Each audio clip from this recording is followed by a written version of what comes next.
When I was 19 years old, a much older man of significant fame and power approached me on social media. I had a band at the time, as a lot of teenagers do, and would put up some music on the internet. I forgot how the interaction went exactly or how he found me.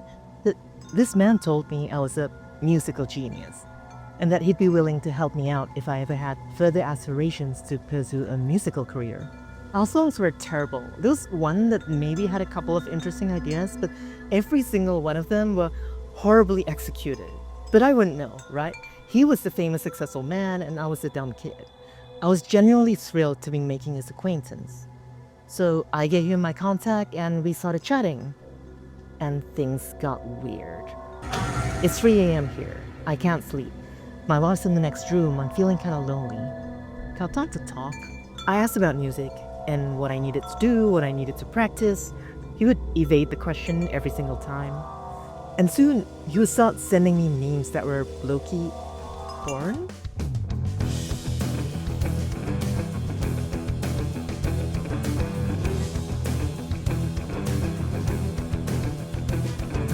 This episode didn't last long, fortunately. He ghosted me when he found out I was trans. This isn't to say that trans kids are safer. If this had happened in real life, I wouldn't be surprised if he started beating me up for lying to him or whatever. It took me years to realize that I was probably being groomed at the time, that my bandmates and I are more than likely no musical geniuses. And yet when I hear cases like these being cited as examples of the dangers of the internet for children, or that children should not be allowed online, I can't help but strongly disagree. First of all, I wasn't a child, but just because I was 19, it doesn't mean that I'm suddenly immune to grooming and all sorts of these things. It's not actually the age itself, you know what I mean? And second of all, imagine if I had never been on the internet prior to this incident. Imagine if I had no one else to talk to and tell me my music sucked or interacted with me more normally, so much so that I accepted this behavior as completely normal. Third of all, even without stronger censorship for children, it was very difficult to find queer-affirming resources and sex education for teens. As a confused, unaware, closeted trans kid, I didn't even know what I was supposed to be looking for. We'll put a pin in these talking points. Let's call it...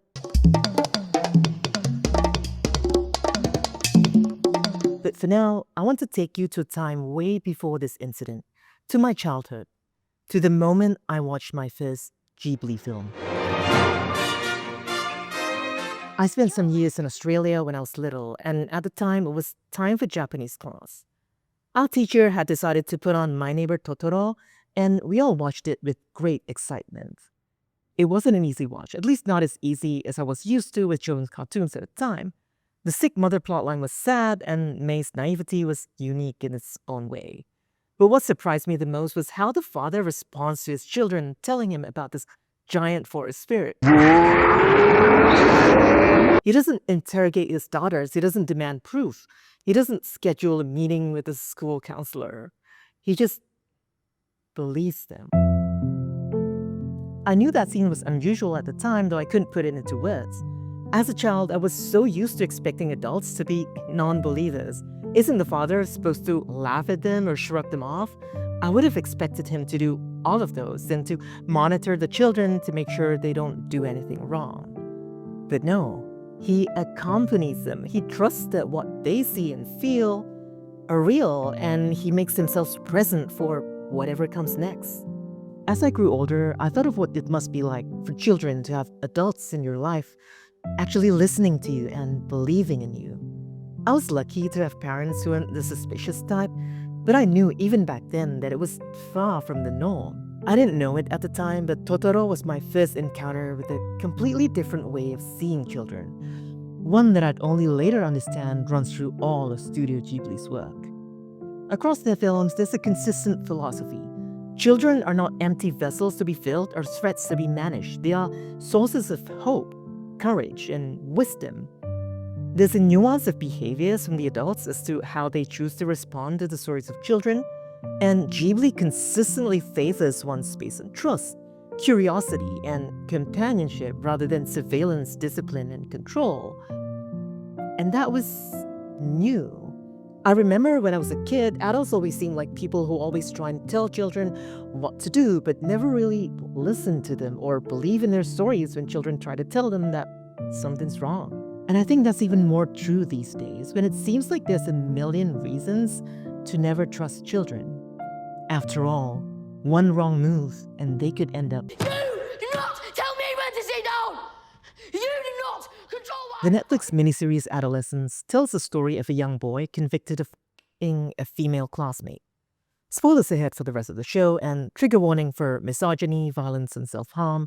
Skip ahead to this timestamp if you prefer, although trigger warnings kind of run throughout this video. But anyway, spoilers. We good? Okay. So, the boy actually did the girl. We as the viewers are meant to doubt that, initially positioned as siding with the parents. We see the violent police arrest and the whole doubting thing forming the main thrust of the first episode. In the second episode, we explore the school and the social circles of the boy. We start to get a better picture of the misogyny in the school setting, bullying, social media interactions, and so on. 80% of women are attracted to 20% of men. In the third episode, we get the dynamics of the boy and the woman in charge to be a psychological evaluator or therapist assigned to him by the state. Here we get to see the full-blown development of his misogyny, his entitlement that wants to dictate how the therapist should behave because she's a woman. There's this eerie undertone revealed in the boy's motives of how he thinks he's still morally superior than most men because at least he didn't touch the girl in that way. He just ended her life, and he thinks he should be given credit for that. Finally, the fourth and last episode deals with the aftermath of the child's imprisonment and what this does to his family. And in the end, we're confronted with the lingering question: who is to blame for the murder? How can a young boy get so deep into online misogyny that he turns into a murderer? People have jumped at this film, treating it as some kind of documentary that proves how the internet is harmful for children. And to an extent, of course, I would agree, especially when you consider things like these. Fuck the woman! Fuck the woman! What?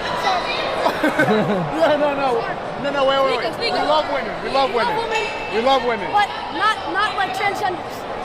Yes, sir. We love everybody. Okay. No. All gays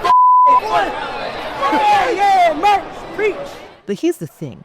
When we blame the internet, who exactly are we blaming? Who do we trust to decide? To whom do we willingly hand over power to decide whether something is good or not on the internet?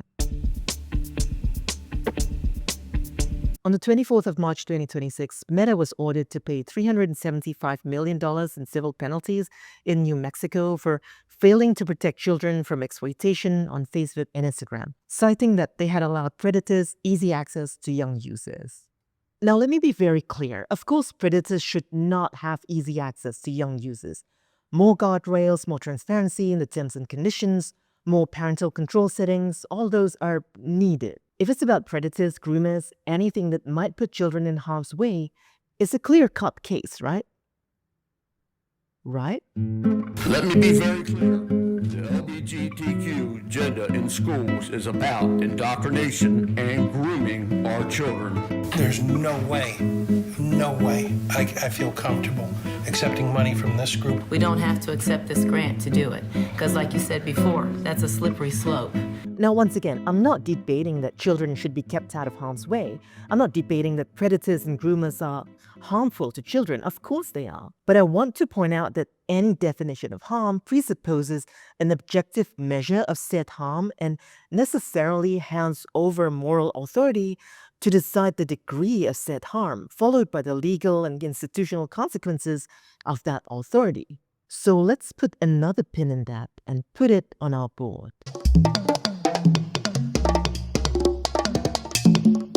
In Spirited Away, Yubaba, the old witch, takes your name away so your soul would be bound to the bathhouse, and she could make more of a profit.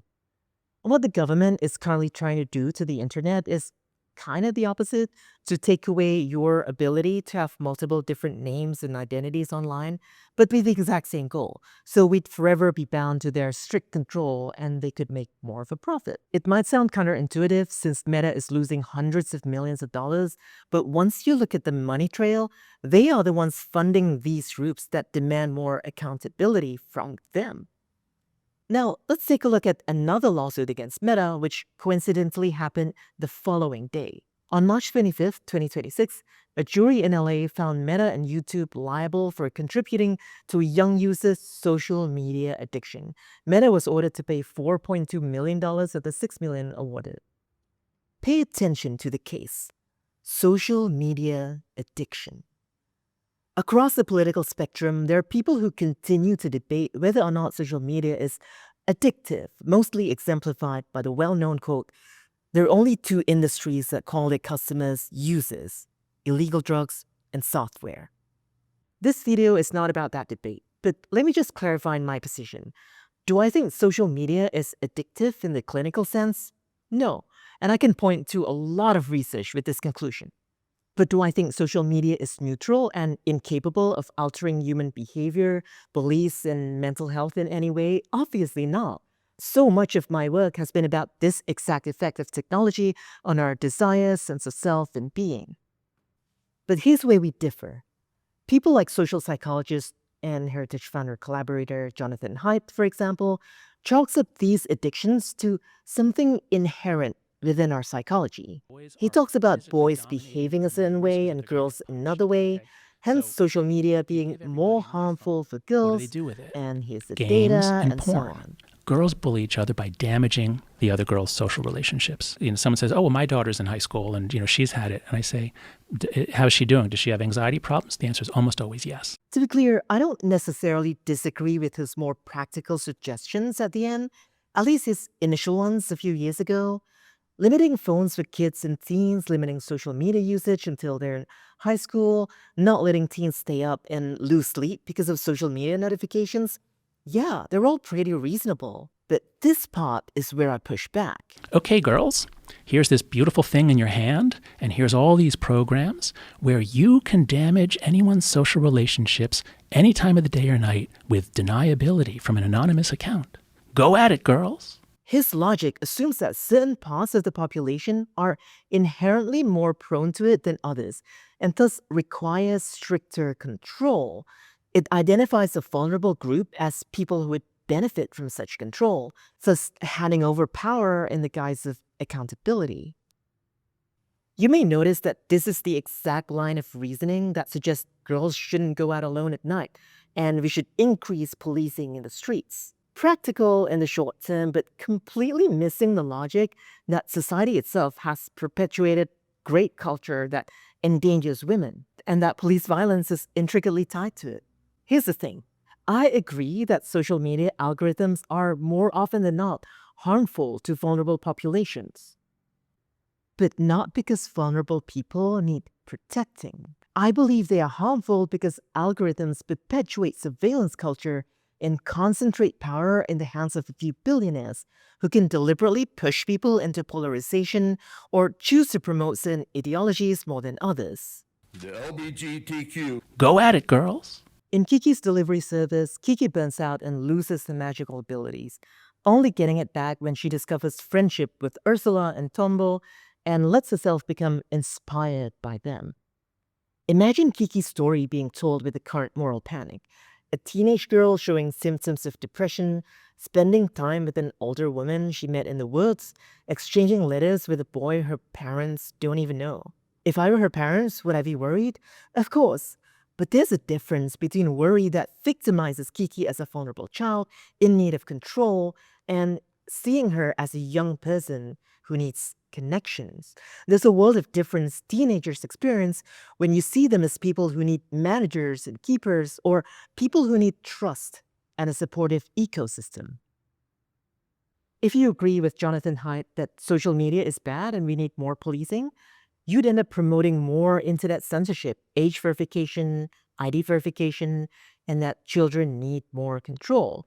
But if you realize the structural nature of violence, you will understand that censorship and ID verifications are simply an extension of the very thing that causes an increase of anxiety, depression, and self-harming behavior in teenagers and the rest of the population. Children need trust. Children need friends. And you will understand why Kiki needs to be free from all expectations, free from the adult pressures of productivity and growing up properly to regain her magic. I've had two arguments so far, that online safe spaces enable self-discovery and that harm is an ideological battleground. So here's my third.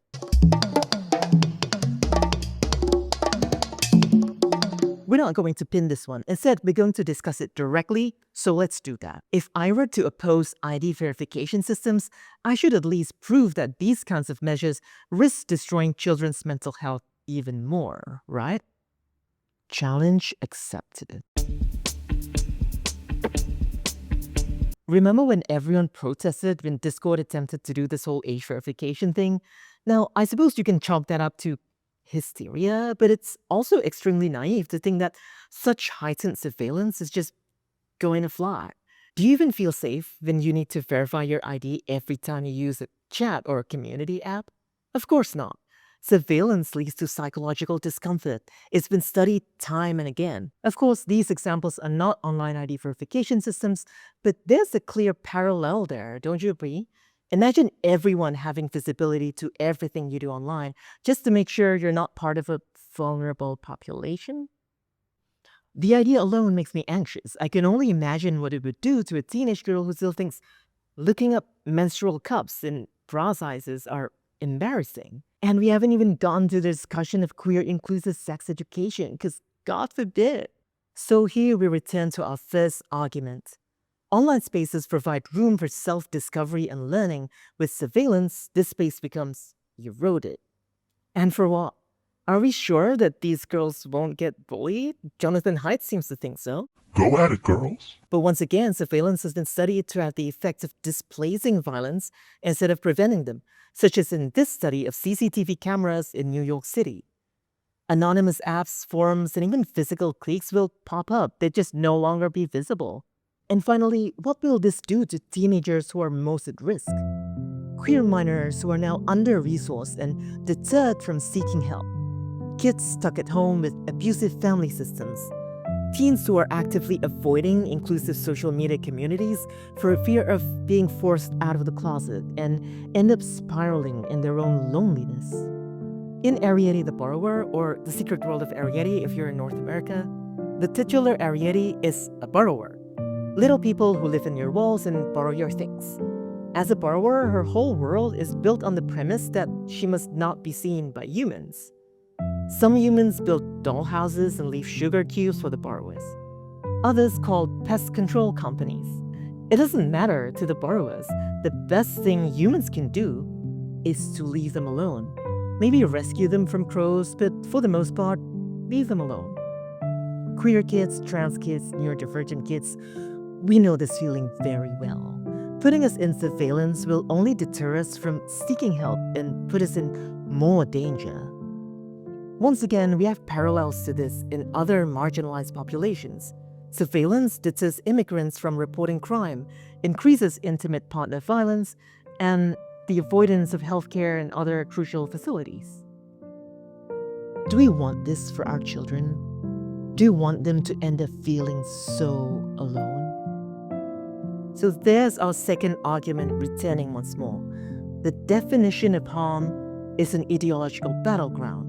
I think the harm we've just outlined is far greater than any potential benefits we may have from letting companies monitor our IDs and have stricter control on what we can post on the platform based on those IDs. Others may disagree. Jonathan Haidt believes that trans kids are just following some social media fad. So he'd be happy if everyone just goes back into the closet and spirals into depression, despite his claim to caring about these children. A whole lot of people on his side will also be happy if we no longer hear from teens who are so attuned to issues of US-Israel imperialism across the world. And most importantly, it gives governments everywhere an excuse to do nothing about the Epstein files, keep destroying schools and children's hospitals in the Middle East, and act like they actually give a damn about children. And I think about Seta and Setsuko and Grave of the Fireflies. Two children failed not by their own choices, but by a world of adults who started a war, dropped bombs, and then acted surprised when children suffered. And I think to myself, the people now telling us we need ID verification and a world of heightened surveillance to protect children are the same people funding wars, defunding hospitals, and letting abuses keep their power. The same people who would jump to the defense of Israeli soldiers putting out cigarette butts on, And I ask myself, how did we even get here? How do we get to a point where we actually trust these people to protect children? I don't have any expectations for children because I don't think that children should grow up matching the expectations of adults. I feel that contrary to expectations, it's the children that give me courage and motivation. That's exactly how I feel, and that's also the spirit that I want to bring, not only in my words, but also in how I look at art and stories and the medium we enjoy them in. One of the earliest memories I have of using the internet was looking at a Pokemon at some website, where the Pokemon trainers were doing things that no trainer should ever be doing to their Pokemon, if you catch my drift. So I'm definitely not saying that the internet and social media is safe for kids and should never be monitored. What I'm arguing for is the need for safe, anonymous online spaces for self-discovery and learning without any kind of surveillance. I'll be the first to acknowledge there's a risk of harm involved in such spaces, but the solution is not more surveillance because assessing by the set of values we believe in, the harm done by ID verification and surveillance outweighs the potential harm these kind of spaces might bring. One of the most iconic scenes in all of Ghibli films is this one, where Chihiro sits next to No-Face on the train with a dozen shadowy spirits. She's lonely and afraid, and the film makes no attempt to hide that. But she goes for it anyway, and we trust her. My story could very easily and very quickly have gone so much worse than it did. What if I'd agreed to meet him? What if he turned out to be violent? I could have been another unfortunate soul in one of P. Diddy's freakouts or Epstein's Island. I'm thankful that my story ended on a much less darker note. I would have preferred it to never have happened, but I don't think censoring the internet, adding more surveillance, completely removing anonymity, and banning children from social media would be the solution. Because as much as the internet has brought harm to me, it has also saved me multiple times. I don't know where I'd be hadn't it been for the connections I made in fandom forums, online manga communities, and cosplay Facebook groups. Tumblr neopronouns and celestial genders in the Mogai community might seem cringe to you, but to me they were transformative. Seeing non-binary kids rating pronouns on TikTok was intensely affirming. They're very likely lonely and afraid in their own way, yet they choose to take the train with a dozen of their own shadowy ghosts, leaving childhood behind and venturing into the unknown. And they found friends, and in turn, I found them. Yes, technically, I was already an adult when I found them, but that only goes to show how even adults like me can find so much hope and courage in seeing the way young people live their lives. How different would my life have been if I'd been able to access them as teenagers? I think about this a lot. Would I have been more depressed? I don't think so. Would I have spoken up more about my depression, hence making it very visible? Yeah, quite likely. Would I have engaged in self-harm? I was already doing it, so I don't know how social media would have made a difference. But I would have been happy to take that train.